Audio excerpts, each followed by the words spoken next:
So and I think that's something that we learn it's a very social community, and it makes sense when you think about people in business. These are Mhm. all businesses. They are all running ranches and farms in remote locations. So it makes sense that they build online communities. And Absolutely. so we actually have had a lot of very high level customers find our product and go all the way through straight to the shopping page from Facebook. It's very Okay. common, very common. But again, just like you, I would have never suspected that in Yeah. the beginning. Welcome to the Winning E-commerce Experience Show, where it's all about creating a brand that your customers love so they keep coming back. This show is brought to you by DataQ. Your store experience begins with your homepage. DataQ improves your conversion rate up to 30% by showing each visitor a personalized homepage based on their interest. And now, your host, Shahram Anver. Hey guys, our guest today joined Barnal Tech in December of 2019 as the Chief Revenue Officer to lead growth and strategic partnerships. Hannah Parsons, great to have you with us. Thank you. I'm happy to be here. So we were just talking about how when you're working as a Chief Revenue Officer, there's obviously, like, I think, a lot of assumptions that go with that title, right? Like when you're talking about leading growth, there's so many potential things that you could be doing. So how would you describe your role? What is it that you do? Well, I think my role is really, in a small startup, whatever needs to be done, right? And second is really identifying all the different ways that we can grow the company. And so to begin with, I think it's looking at what was working now, what was working when I started with the company, so that we can continue to kind of hit that bullseye and expand it. And then how we look at growing into outer rings, both in channels and segments, and then ultimately growing into larger strategic partnerships.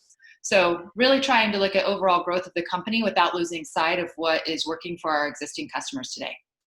So, usually, on the show, we typically speak to the founder. And so the fact that you were hired, to do this role it's a very clear sign that Barnal Tech is really growing, because that's a really good sign, right? Like, where that's just generally, like, in the early stages as a founder, you wear 50 hats, and then eventually you realize that you can't do it, and then you need to sort of segment different roles. And I would say, I mean, I guess a lot of people would have different opinions, but growth is the fundamental thing in any business. So I'm sure, like, a lot of people today are now really curious, in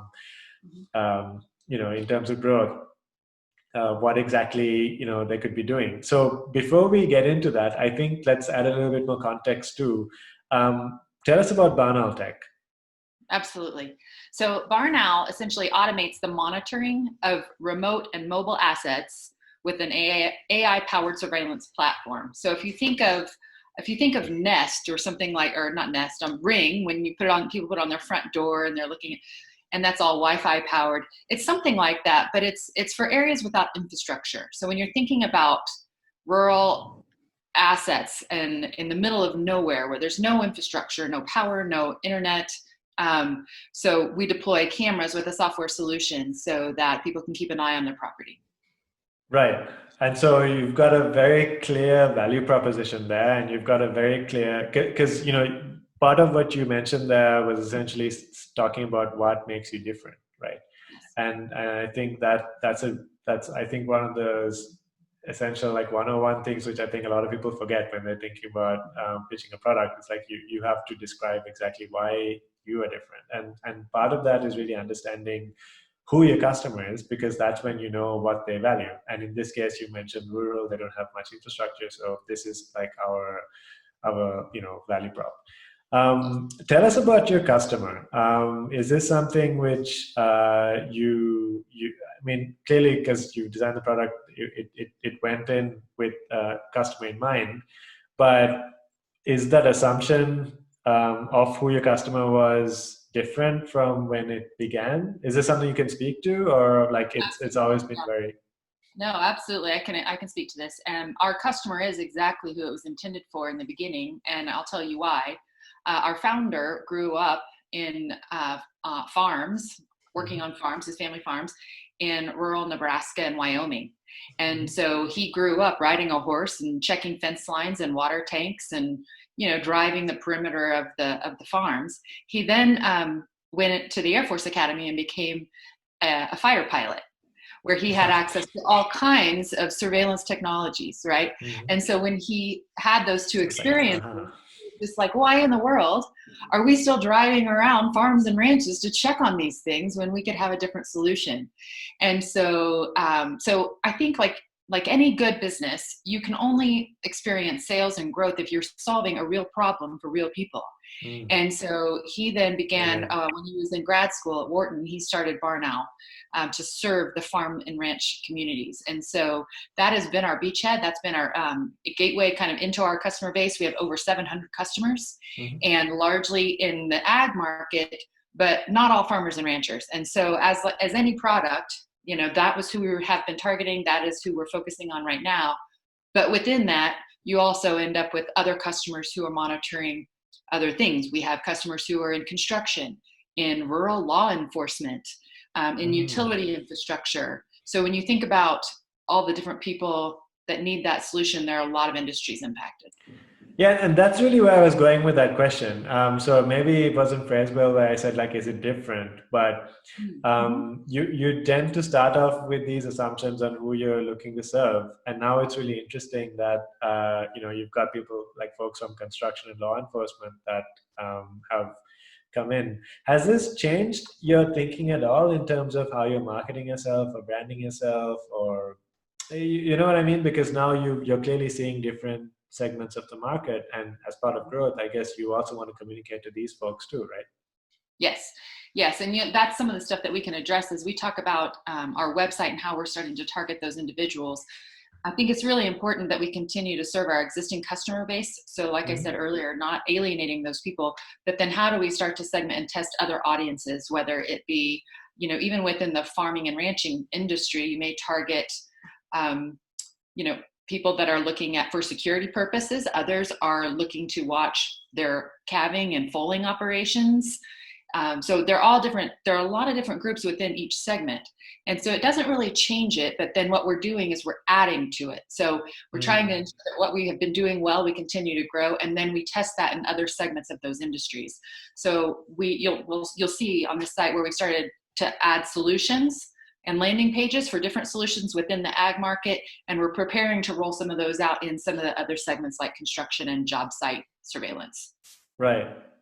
So it sounds like a busy role, because I mean, essentially, it sounds like there's a lot of analysis involved here, right? Because it's not just saying we're going to go to market and see what happens. It's like starting with a set of hypotheses and then testing it out and then adjusting as you go along. So I'd like to dive into that a little bit, because this is something which I think people can learn from. I mean, it's a very useful process that you're talking about. So walk us through maybe from start to finish, like, just a one-on-one kind of idea. So, let's say that we've got someone who's got a business idea, maybe they've got a product. What does that process look like? So you make some hypotheses and then you sell it, and like, do you integrate things like talking to the customer after you sell it, or how does that like pipeline look, if you will? Well, I think all of those things, and it depends on how and where you're selling. So I think if you're selling online and you're let's stick to e-commerce online. Sticking to e-commerce, then I think yes, you need to be able to watch how much of your traffic is converting into sales, and how much you're spending to get that customer to, and the lifetime value of the customer. So I think it's been really important for us to check, where are people coming? How are they getting to your website? How are they finding you? And if they're finding you, if those people from this particular source are finding you, how are you converting that to a sale? And if they've sold, then follow up. Yeah, you always want to keep following up with your email funnel. So maybe then after they make a purchase, you have some email automations that follow up to make sure that they are using the product, that they had no problems, and that they do leave you a review, So I think there's that in the funnel. And then you also want to track and see, where are you losing them? If they're coming to your site and not purchasing, what could be fixed? Where might there be confusion on your website? Where might there be a broken link? Sometimes something just is stuck. And so I think you gotta test both directions. For those that are converting into sales, what's going well, and follow up to keep those customers. And then if something's not converting, you really gotta focus on your funnel to see where they're falling out. Right. So it's a bit like positive signals and negative signals, right? Like you're really looking to learn from both of these things. So, I mean, you mentioned a really important word there, which I think is like, it's very basic for most marketers, but perhaps like for people who are starting out, they're not very sure, like the idea of a funnel, right? And that's so important because that's the whole concept of what we do in terms of growth, right? You're really looking to attract more relevant people into your funnel, so to speak, and then try to make your funnel as efficient as possible, right? How do you think about setting up, in terms of, say, a basic funnel? Because I think you and I know, like, funnels can get very complex. You can have many, many different types of funnels depending on the channel and things like that. Like, is this something which, as starting off, would you say just set something basic up in Google Analytics, or how would you, give something, say something to somebody who's very new to this, thinking like how could they get started with setting up this funnel and visualizing it? I think it can be, we happen to use Shopify. So whatever tools people use, whether you're using Google Analytics, which most people are going to be using. So between, Google Analytics and whatever your shopping page is, or Shopify, and then maybe your CRM, whatever you're using for your email automation, generally, especially when you have few customers to start, it makes it pretty easy to find out who's on your site, where did they come from. And then if that converted to a sale, then focus on that thing because it worked. And for us, that's, for example, we noticed early on that, okay, we have a lot of ag customers, and they, believe it or not, are finding our page from our Facebook page. And our founder would never have guessed that Facebook would have been the place to target farmers and ranchers. And honestly, when we talk to people about that, they have a hard time believing it. But we figured out what works. Facebook ads were what were attracting our customers. And so by those things, we started to focus. Great. Then Facebook ads are a great start to the funnel, getting people onto the site, onto the shopping page, and converting to sales, and then into the email automation. And so honestly, for Barnal, to begin with, that was the single funnel that the company has focused on to get over 600 customers. So you define the funnel in this case in terms of the channel, right? Like where you're getting that incoming traffic, and I think that's a useful topic to talk about because, I'm a member of quite a few e-commerce groups, and some of like the most basic questions people get are things like, my sales have dropped this week. I don't know why. My conversion rate is really low. I don't know why. And the thing that's always going in my mind is, well, that's because you're asking the wrong question. Like you need to segment that till you get to the point where you see like exactly what caused it. So it's really great to hear you saying that, like you define the funnel in Facebook group. Facebook ads. So I'm assuming you had many, many different channels, and then you saw, hey, this one's working really well, so we're going to focus on this. So that sounds like something which everybody should really. So maybe from Shopify, is that what you did, where you went to the dashboard and you looked at sort of the conversions by channel and you thought, hey, this is working? Yes, absolutely. Right. And you can also tell if you're really engaging with your customers, which you have to, you're going to see where they're coming from. So we have a chat bot on our website. We have a chat, on Facebook, and you're going to start to see where your messaging is coming from. And so if you have a lot of engagement with your customers, which at all stages you should, but especially at the early stage, you need to be knowing if this is working for your customers, what questions they have. So based on all of their questions, that helps inform what language you use on your website, right? What FAQs and all of those things. So if you're engaging with your customers, you're going to know where they are and how to find them. And then absolutely double down on that. And then, if for some reason you're like, man, all these people are here and they're asking questions, but they're not purchasing, then you have a problem somewhere further down the line. And I call them holes in the bucket. So then you've got a hole in the bucket. Leaks, right? Yeah. Right. So let's talk about that situation right now. So you did the analysis and you found that Facebook ads are the ones that are working really well, right? Does that mean you I mean, clearly you're prioritizing Facebook ads right now, but what does that mean for the other channels? Does that mean that you think, hang on, maybe the channel is going to work well for us, but we just have the wrong strategy, so I still want to try?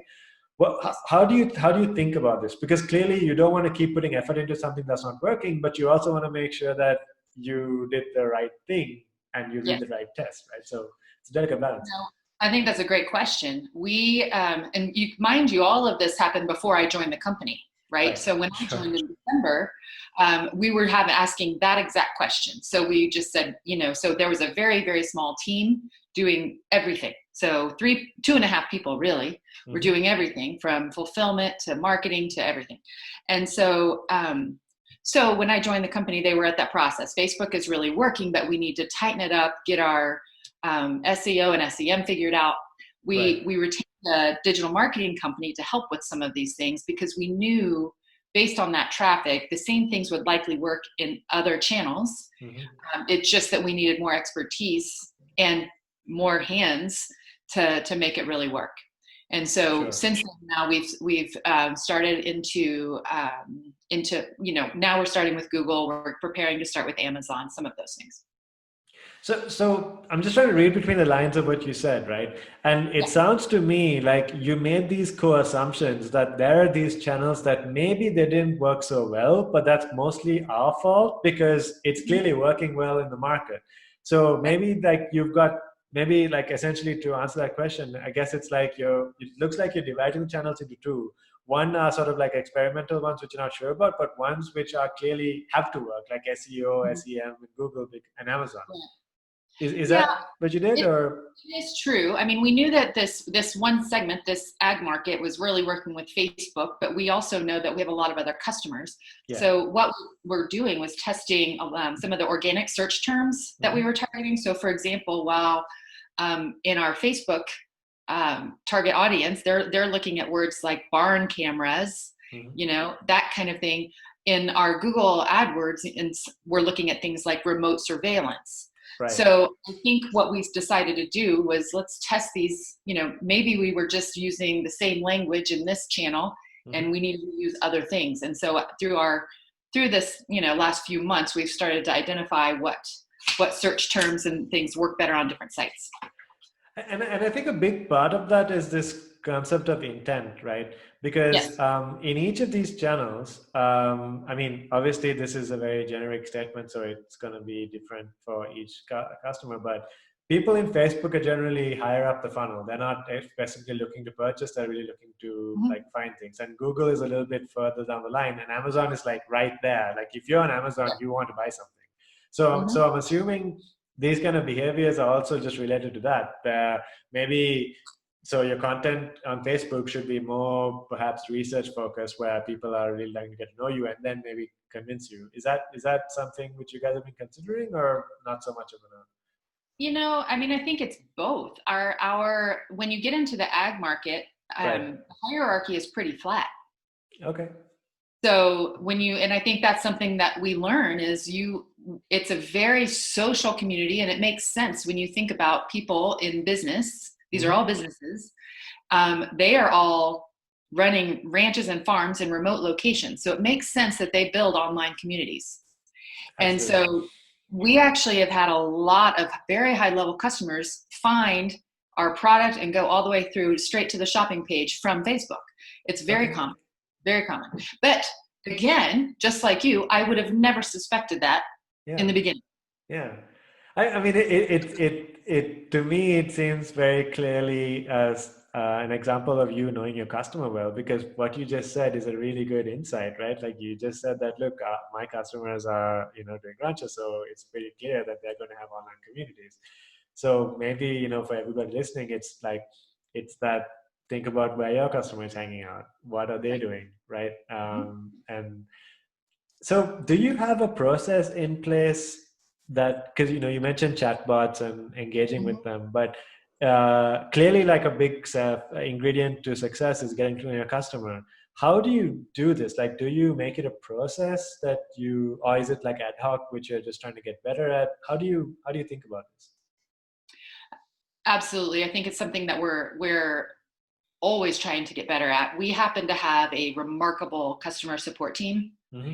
And so our customer support team actually knows our customer base incredibly well. In fact, most of our customers would know who that person is by name, who leads that process. Great. That's a good sign. And so anytime I have a question about any customer, first of all, we have the ability to know what their problem is. We know what they're looking to monitor. So we know if they are having a problem with horse theft in Florida, because that's a big problem. And we know that because they message us on a chat or in a call or in an email, whatever channel or whatever tool they try to reach out to us. And they tell us that. When someone told me that poaching horses in Florida was a problem for black market meat, I had never heard of that. So I had to research that and comes to find out, and I called the customer and I said, you've got to be kidding me. How big a problem is this? And then sure enough, it's a very large problem. And so, but by talking to that customer, I now understand when I see sales coming through in the equine industry in Florida, it's a significant problem. And so there's no way to get to know that other than talking to your customers. Right. And a part of talking to your customers is to open up as many channels as you can. So you mentioned having a great customer support team. You've mentioned having a chat widget. When we get to the website, we can see it. So I guess that's like principal advice number 2 after knowing your customer. It's like, if you really want to get to know them, open up as many channels as you can. And I suppose relevant channels, right? Because I guess each customer segment is different in the way they like to communicate. So maybe for like rural customers, especially because it's they're used to having to be online and look for answers online. Maybe this helps a lot. Maybe others prefer email. I don't know, but I guess it makes sense for you to think about what's the most relevant way to get in touch with your customers. Right, it is, and I think increasingly with e-commerce, the more you can make it available to them without the phone call. I think most people are starting to get to a place where they want to be able to find these questions online, either through a knowledge base or through a chatbot or a quick text or something. And because they're also trying to save time, they don't want to end up having to be on the call for a long time. Or I think right now, a lot of people are suspicious about customer service. They're not sure they're going to get a person. And so they may not call because they assume nobody's going to answer. So I think the more that you can make those things available in whichever way you want to do, give us a call, send us an email, give us a chat, whichever. So this makes me wonder what your view is versus being proactive and reactive, because everything you mentioned is essentially people saying, hey, I have a question, and being proactive here is like giving them that material upfront because this is a very frequently asked question, so they can go check it out. Mm-hmm. Do you find that there are instances where you want to reach out to the customer specifically and say, hey, I have a question for you. How can we improve? Like, do you guys do a lot of that as well? Yeah. We do. We do that in a few formats. One, we'll do it in a form of a survey, just periodically, because we're constantly working on our features. We're getting ready to roll out a new web app. Right. So we'll reach out to those. And sometimes, we get a pretty good response rate on surveys, but we also know who our biggest users are based on, so we will call them and ask them specifically.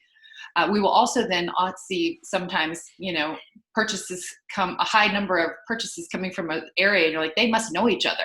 Right. So then, or like the customer I mentioned in Texas or in Florida with the horses. And so then we'll pick up the phone and say, we'd like to know more about how you're using it. I saw an uptick in questions and orders from people in civil engineering. So I said, that seems interesting. And like an industry we should tap into. And I reached out, and I'll just follow up with a quick personal email to someone and say, I hope you don't mind, but I'm really curious if we could have a call and talk about this. And almost always they say yes. Yeah, and and I think it's very clear that you guys have a very good process around it, because everything you mentioned shows a very good understanding of who your customer is, and I think that's very good feedback for everybody listening in, that you can be proactive as well as you don't have to just wait for the customer to get in touch with you. If there's something which you feel they can help make their lives better, go for it, right? Yes, and I think the more personal you can make the process of working with your customers, and especially for our service, it is not a one-time purchase. Mm-hmm. It's a monitoring situation. So we want to always make sure that the product is meeting their needs to find out as we develop new features that we're doing them correctly. Because, so we feel like it's an ongoing relationship with those customers, not just a point of sale. So I'm excited. I think we've got a really good sense now of who the customer is. Let's jump into the website, and I'd love for you to take us through sort of those core assumptions that built that experience. Okay, great. So then I need to trying to figure out how to share my screen from here. It's always that's a green button there, share screen. Yeah, there we go. Let me get to.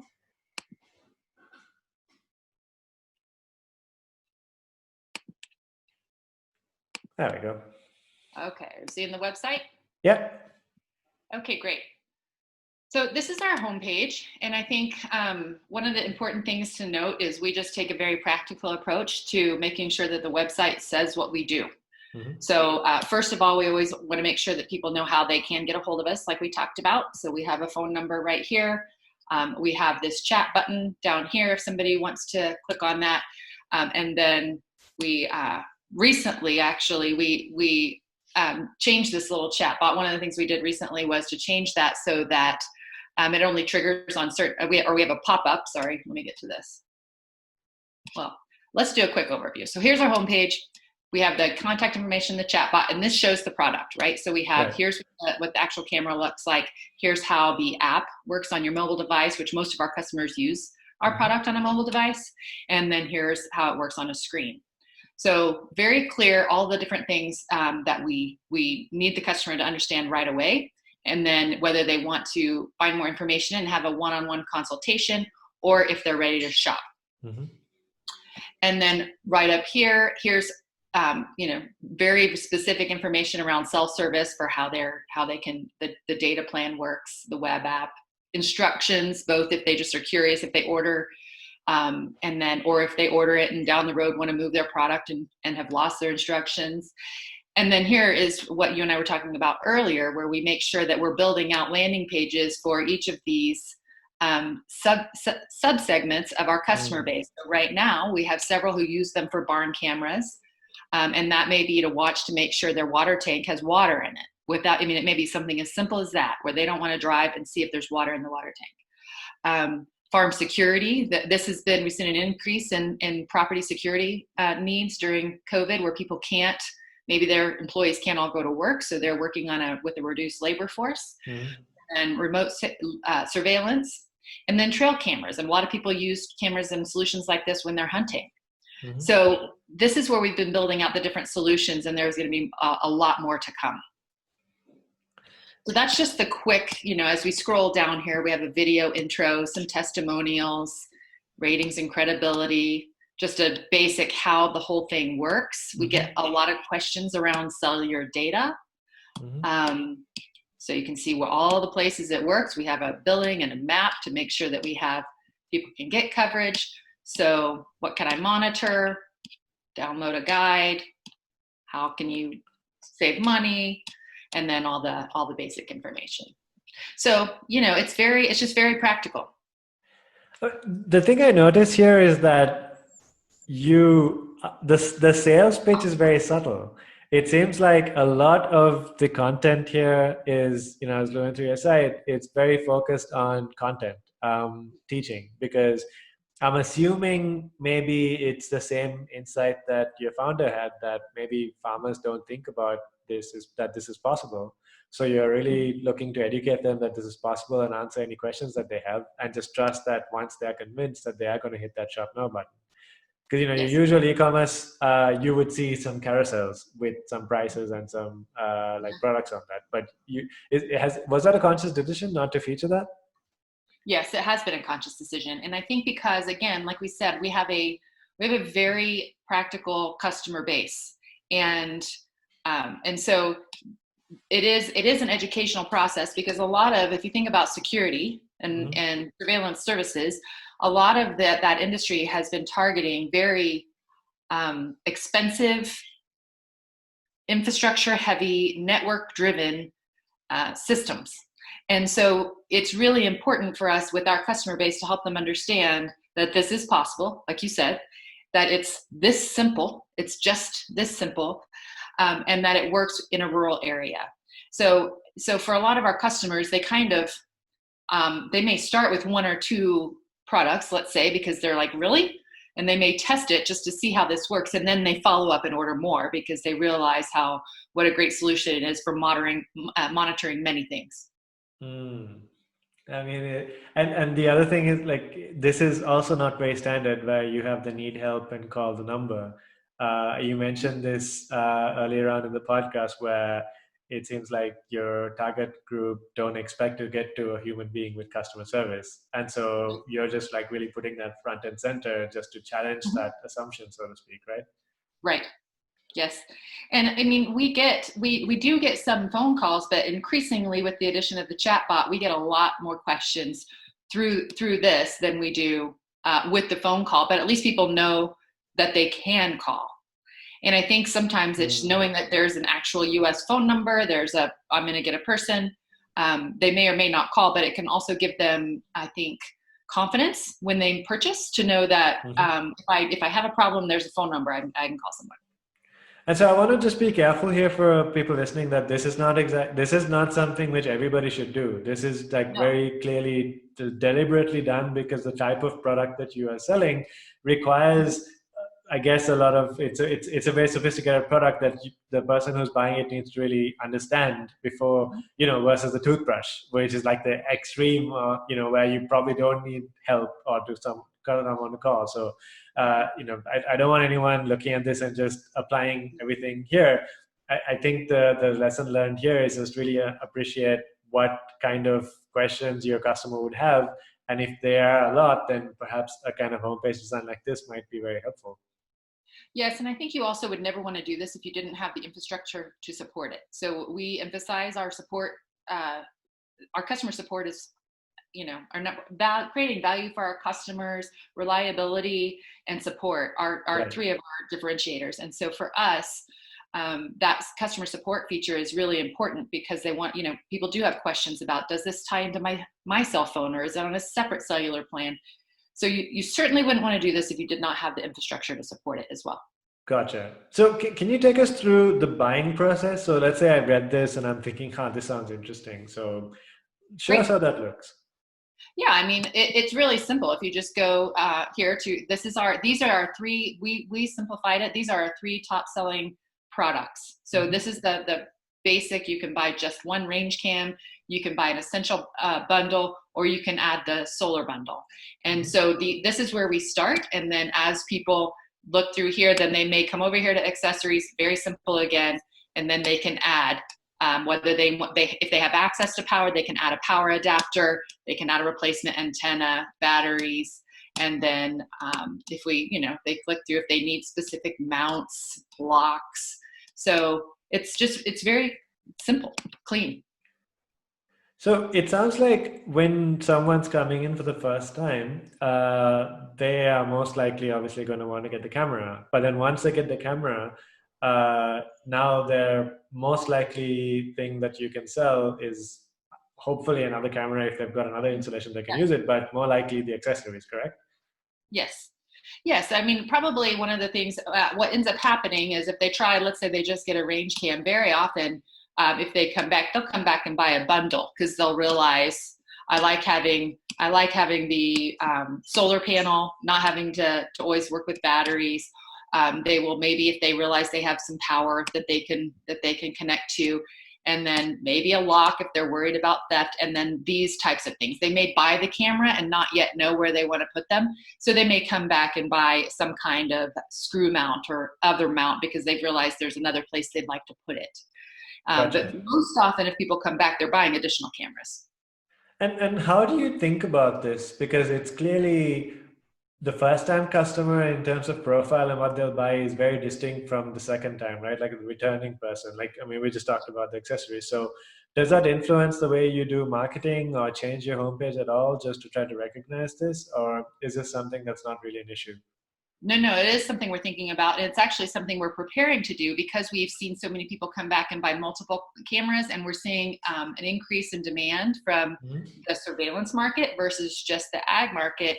And so probably what you'll see coming up is going to be on this front page, on the cameras page here, is more of a camera kit. So if people want to buy in multiples of 5 cameras or 10 cameras, and so instead of buying one camera with a kit, then you're going to see a menu that's going to say 1 camera, 3 cameras, 5 cameras, and then also a different shopping option for data plans. So we're getting ready to roll that out probably in the next 3 months, because we're seeing such an increase in the number of people coming back and buying multiple cameras, or even starting out buying multiple cameras. So we started to see more people working in the security market, around rural assets, and they have a better idea of what they need. And so tell me what that process looked like. Because it seems essentially that you made a data-backed decision here, right? Because you just mentioned that you looked at the sales. So was that just this analysis that you do maybe every X period, and you think, hey, this is what the sales, this is the way people are buying our stuff, and the way we're presenting it seems to be different from the way people are consuming it. So how do we bridge that gap? So, how did you guys think about that? Actually, the opposite of that. Okay. We looked at how do we keep taking care of our existing customers that are finding our product and serving what they need, but how do we also start building the right sales model for our desired growth? So we were setting out, what does our growth need to look at? Because I think, if you don't set out with a plan, you're never going to get there. So we had to look at what are our revenue goals, both on the hardware side and the software side, and what's the most efficient way to get there. And so that's what you'll see coming up, is when we roll out the new kind of product offering, we will still have people who can buy a camera or a bundle and that subscription plan that goes with it. We are also going to switch to a hardware subscription model, where when we have bigger users and they need 10 to 100 cameras, they can bundle the hardware and software cost into one subscription price, and then we can sell that model. And we did that based on 2 things. 1, because we believe it's the right revenue model for Barnal, and 2, because we believe it makes it simpler for a lot of our other target customers, because it reduces the capital expenditure dollars and allows them to put it into their operating dollars. But it's been a process of saying, here's what we think it needs to be, will it work? And then going to talk to customers, and the next step will be testing that model. So we're getting ready to test that in some municipal markets and some others. So that's sounds like it's going to be very busy, Hannah, for the next few months. Well, that's the goal, right? Exactly. Listen, this has been very, very helpful. Is there anything else that you feel in terms of advice that we may have missed out on? I know we've covered a lot. Yeah. I think my biggest advice is 2 things. 1 is not to overcomplicate it. I think it's really great for people to remember that perfect is the enemy of done sometimes. And so sometimes you just have to put something together and put it out and see if it works, and then figure out if it didn't, why and where.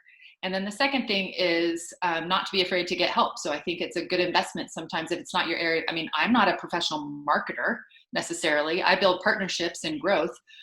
So get help when you need it, and in very specific things. And e-commerce is complicated. And if your time is better spent elsewhere and your revenue can cover it, then get people to help with your e-commerce, so that then you can focus on your growth strategy. That's very sage advice. Hannah, thank you so much. It's been great having you on. Thank you. I really enjoyed it.